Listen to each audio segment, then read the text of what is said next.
2월 12일 금요일 새벽예배 본문의 말씀은 에스라 10장 1절로 15절까지 말씀이 되겠습니다. 에스라 10장 1절로 15절까지 말씀을 통해서 금요일에 주시는 하나님의 은혜를 함께 나누도록 하겠습니다. 자, 에스라는 총 10장으로 되어 있습니다. 마지막 장에 왔습니다. 이 오늘 본문인 1절부터 15절까지에서는 이제 통혼한 하나님 앞에 죄를 지은 이방 민족과 그렇게 서로 섞인 그것에 대한 에스라의 통에 자복하며 금식하며 기도하고 그 백성들을 대표해서 자신의 죄인 양 그렇게 하나님 앞에 금식하며 기도하는 그런 에스라, 그리고 백성들도 그 모습을 보고 이제 자복하고 그리고 돌이키기로 다짐하고 작정하고 이제는 하나님 말씀대로 또 에스라의 명령대로 그 이방 여인들 아내로 맞이했던 그 여인들과 그들을 내쫓고 절교하기로 끊기로 관계를 끊기로 다짐하는 그러한 장면이 오늘 말씀 속에서 나오게 됩니다. 그리고 이제 내일 살펴본 16절부터 마지막 절까지에서는 그렇게 결심한 사람들, 이방 여자와 결혼했지만 그들을 내쫓은 하나님 말씀에 순종한 에스라의 명령에 순종한 사람들의 명단이 나오면서 에스라는 끝맺고 에스라서가 끝나고 있습니다. 자, 오늘 말씀 1절부터 15절까지 말씀을 통해서 본문 속에서 주시는 그 은혜를 함께 나누도록 하겠습니다. 1절입니다. 에스라가 하나님의 성전 앞에 엎드려 울며 기도하여 죄를 자복할 때에 많은 백성이 크게 통곡하며 이스라엘 중에서 백성의 남녀와 어린아이의 큰 무리가 그 앞에 모였다라고 성경은 말씀합니다. 하나님의 말씀을 어기고 이방 여자들과 통혼하고 한 사람들도 있었으나 이렇게 영적으로 깨어 있었던 사람들이 있었어요. 에스라가 그렇게 하나님 앞에 울며 통곡하며 죄를 자복하니까 그 에스라 중심 옆으로 모였던 사람들이 있었다는 거예요. 2절을 봅니다. 엘람 자손 중 여히엘의 아들 스가냐가 에스라에게 이르되, 스가냐라는 사람이 에스라에게 이르되, 우리가 우리 하나님께 범죄하여 이 땅 이방 여자를 맞이하여 아내로 삼았으나 이스라엘에게 아직도 소망이 있나니. 울면서 애통해하며 마음 아파하는 에스라에게 이 스가냐라는 사람이 와서 아직도 이스라엘에 소망이 있습니다. 너무 마음 아파하지 마십시오. 이러면서 3절 곧 왜 우리에게 소망이 있나니 하면서 곧 그 이유에 대해서 곧 내 주의 교훈을 따르며 하나님의 말씀을 따르며 우리 하나님의 명령 앞에 떨며 준행하는 자의 가르침을 따라 이 모든 아내와 그들의 소생을 다 내보내기로 우리 하나님과 언약을 세우고 율법대로 행할 것입니다. 4절 이는 당신이 주장할 일이니 일어나소서, 우리가 도우리니 힘써 행하소서 하니라.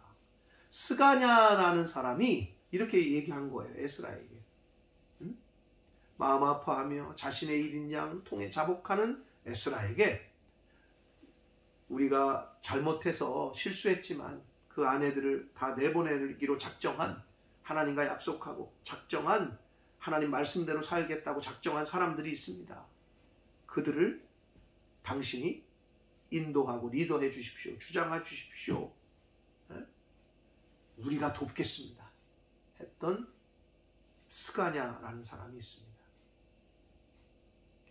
에스라를 보면서 에스라서뿐만 아니라 성경의 다른 데 보면 하나님의 일은 혼자서는 할 수가 없어요. 그래서 바울도 협력해서 선을 이루라는 말씀을 했는데 항상 하나님의 사람들, 하나님의 일을 하는 사람들에게는 하나님께서 조력자들을 붙여주셔요. 하나님은 혼자 하게 두진 않으세요. 감당할 수 있게끔 사람도 붙이시고 동물도 붙이셔요. 심지어는 엘리야가 죽겠다고 하니까 까마귀를 통해서 먹을 걸 공급하시잖아요. 하나님은 그런 하나님이셔요. 그래서 이 스가냐의 이 고백들을 보면서 막 가슴이 뭉클해지는 거예요. 엘리야가 그렇게 힘들어할 에스라가 그렇게 힘들어하고 울면서 통해자복하니까 하나님께서 스가냐라는 사람을 옆에 두셔서 위로하고 격려합니다. 우리가 돕겠습니다. 힘써 행하십시오.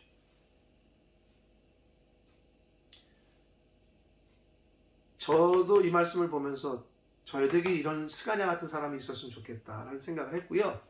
또한 나도 누군가에게 이렇게 스가냐와 같은 사람이 돼야 되겠다라는 생각도 했습니다.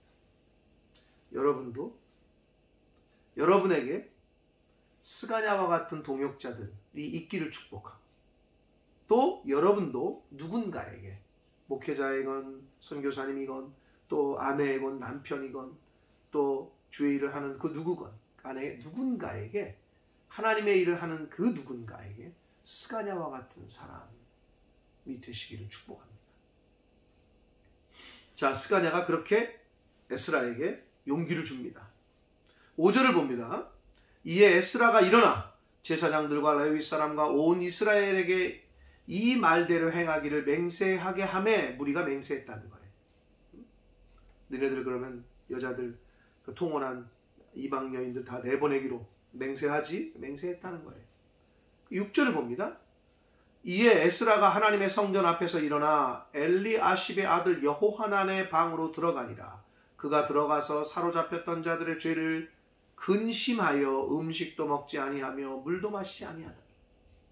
자, 5절에 보면 제사장과 레위 사람과 온 이스라엘 사람 백성들이 이제는 다 내보내기로, 이방 여인들 내보내기로, 율법대로 준행하기로 맹세하게끔 하니까 맹세했다고 그랬잖아요.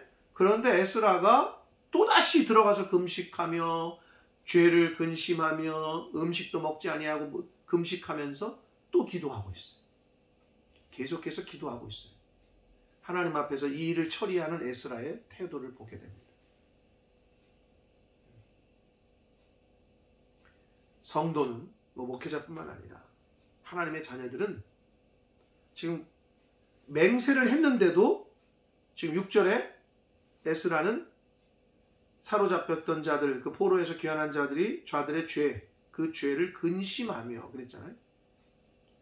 성도는 항상 세상적인 염려와 근심은 하지 않으셔도 되는데 거룩한 근심과 염려는 해야 되는 것이 성도입니다.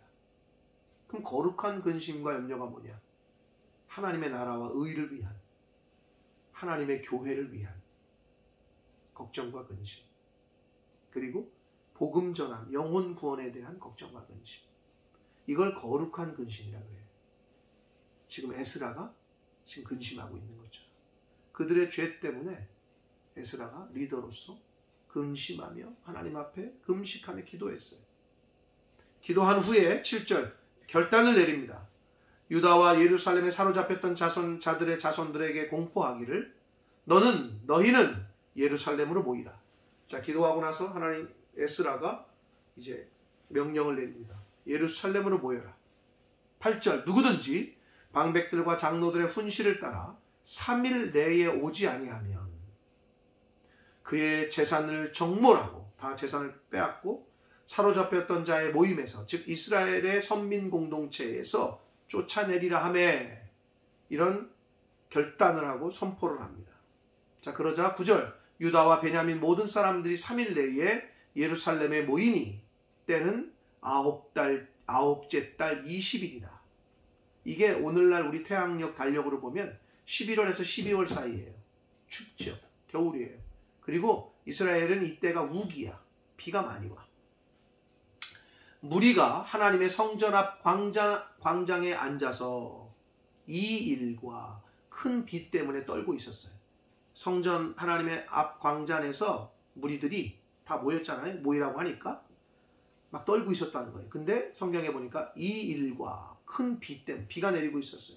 비 맞으니 겨울에 얼마나 춥겠어요. 그런데 성경은 비 때문만이 아니고 이 일과를 앞에 두고 있어요. 이 일이 뭐냐?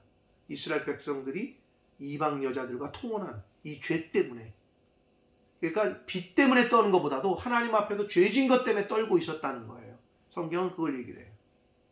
그러자 10절을 봅니다. 제사장 에스라가 일어나. 갑자기 여기서 제사장이라는 표현을 써요. 에스라를. 물론 제사장의 역할도 했습니다. 에스라는 분명히. 근데 여기서 그전에는 학사 겸 뭐 이렇게 표현했는데 여기서 제사장. 왜냐하면 지금 에스라는 이스라엘 백성들의 죄와 하나님과의 관계성 사이에서 제사장 역할을 하는 거예요. 중보자 역할을 하고 있다는 거예요. 에스라가. 그래서 이렇게 표현하고 있습니다. 제사장 에스라가 일어나 그들에게 이르되 너희가 범죄하여 이방 여자를 아내로 삼아 이스라엘의 죄를 더하게 하였으니 11절 이제 너희 조상들의 하나님 앞에서 죄를 자복하고 그의 뜻대로 행하여 그 지방 사람들과 이방 여인을 끊어버리라 라고 명령을 합니다. 에스라가 어떤 신앙적 개혁을 공포를 합니다. 하나님 앞에서 죄를 자복해라. 회개해라. 말로만 하는 게 아니라 실제로 행동으로 옮겨라. 그게 뭐예요? 하나님의 뜻대로 행하라. 끊어버리라는 거죠. 결혼했으나 이방 여인을 아내로 맞이했으나 버리라는 거예요. 12절 모든 회중이 큰 소리로 대답하여 이르되 당신의 말씀대로 우리가 마땅히 행할 것입니다. 라고 고백을 합니다. 여러분 이게 생각을 해보세요. 쉽지 않았을 거예요. 아무리 이방 여자지만 결혼해서 같이 살고 살 부비며 살고 애까지 낳았어. 근데 지금 에스라의 그 명령 한마디에 우리가 마땅히 행하겠다. 반드시 그렇게 하겠다는 뜻이거든요. 사랑하는 성도 여러분, 성도는 하나님의 말씀이 임하면 하나님의 사람들은 모든 환경을 초월하고 무조건적인 순종이 있어야 됩니다. 이들이 지금 그걸 보여주고 있어요. 결혼했어. 그래도 어떻게 같이 지금까지 살았고 정도 붙었고 애도 낳았는데 처자식을 다 버리라는 거잖아요. 그런 환경인데 이거를 뛰어넘는 순종을 요구를 했고 이들은 즉각적으로 반응을 했습니다. 앞에서도 3일 내에 모여라. 어떻게 보면 긴박한 아주 짧은 갑자기 내린 명령이었어요. 그런데 그들은 그 명령에 응답해서 모였던 거고 환경과 상황이 어려운데 그걸 뛰어넘는 어떤 명령을 내렸을 때 그들은 순종하겠다고 했습니다. 이것이 하나님의 자녀들에게, 백성들에게, 성도들에게 있어야 할 믿음의 자세입니다. 하나님의 긴박한 부르심 또는 하나님의 아주 긴박한 명령에 응답하고 순종할 때 그럴 때 멸망에 이르지 않고 구원을 얻게 됩니다. 상황이 이렇고 환경이 이래서 아직 거기에 순종 못하겠는데요. 지금은 아닌 것 같은데요. 이게 아닙니다. 이것을 오늘 말씀 속에서 또 교훈해 주시고 있습니다.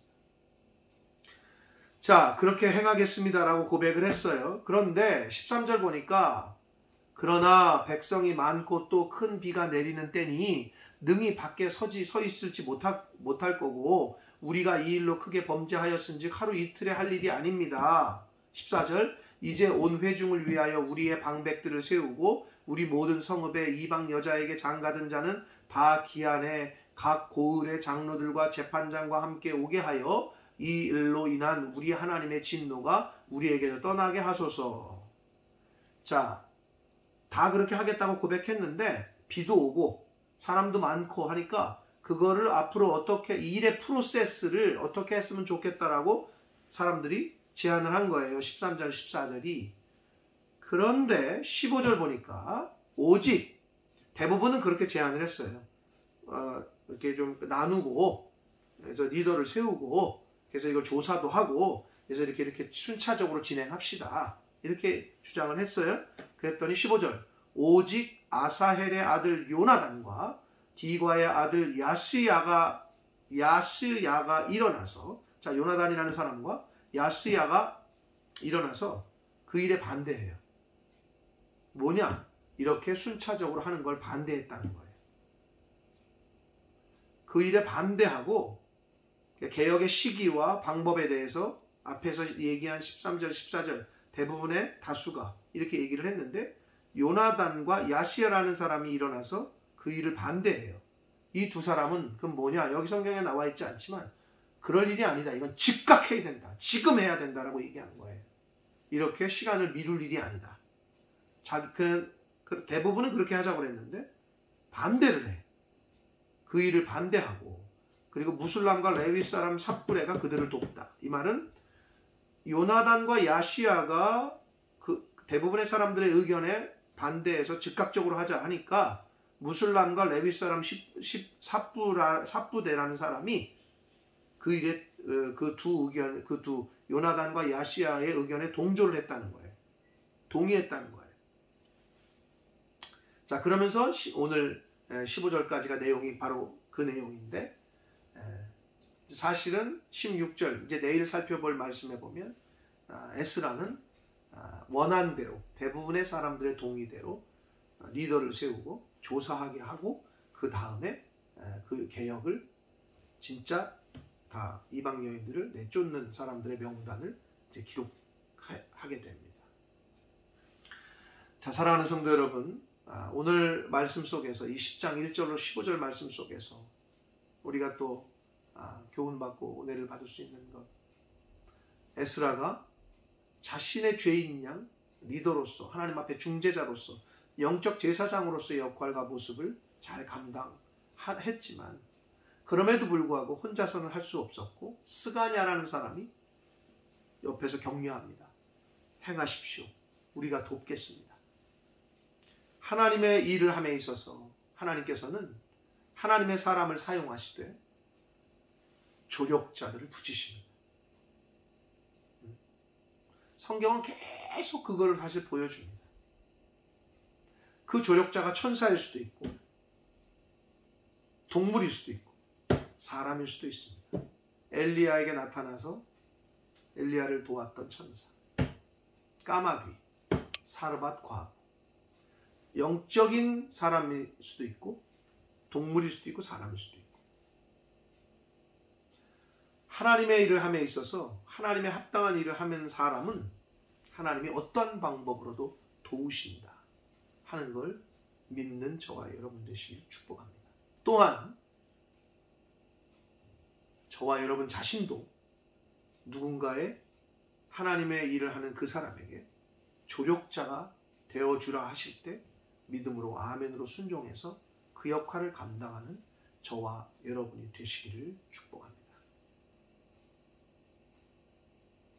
그리고 앞에서도 말씀드렸습니다만 거룩한 근심과 염려, 즉 하나님의 교회를 위한, 영혼 구원을 위한 영적인 일에, 하나님의 나라와 의를 구하는 일에는 우리가 그걸 거룩한 근심과 염려라고 하는데, 성도는 그런 마음이 있어야 됩니다.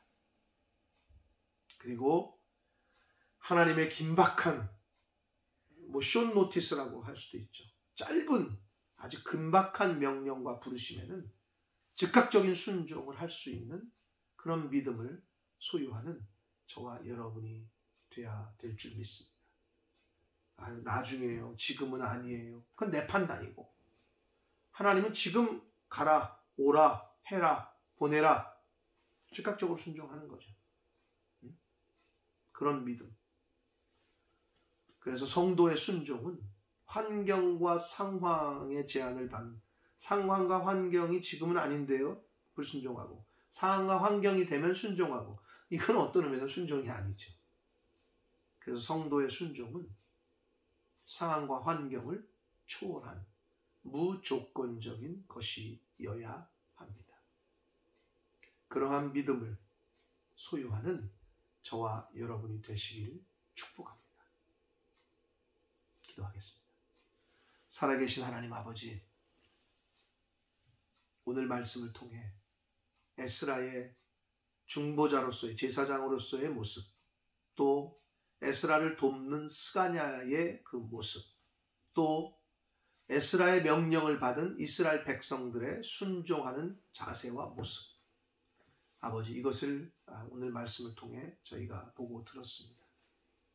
아버지, 이 말씀을 나에게 비춰봐서 나도 하나님께서 하나님의 자녀된 성도된 저희들에게 중보자로서의 역할을, 아직 죄를 지은 사람과 지옥 갈 그 영혼과 하나님과의 관계 가운데 중보자로서의 역할을 감당하라 하실 때, 왕같은 제사장과의 같은 역할을 감당하라 하실 때 그 역할을 잘 감당하는 저희들 되게 해주시고, 또 스가랴처럼 조력자의 역할을 감당하게 하실 때 아멘으로 믿음으로 순종하며 그 일을 감당하는 저희들 되게 해주시고, 또 이 이스라엘 백성들처럼 3일 안에 모여라, 너희들의 아내를 다 내쫓으라, 이런 명령을, 상황과 환경을 초월하는 명령을 내리셨을 때 믿음으로 아멘으로 순종하는 그러한 믿음을 소유한 하나님의 자녀된 저희들 모두가 되도록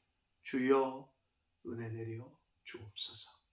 아버지, 에스라를 통한 이스라엘 백성들의 신앙의 개혁을 명하셨을 때 그들이 순종하며 행했습니다.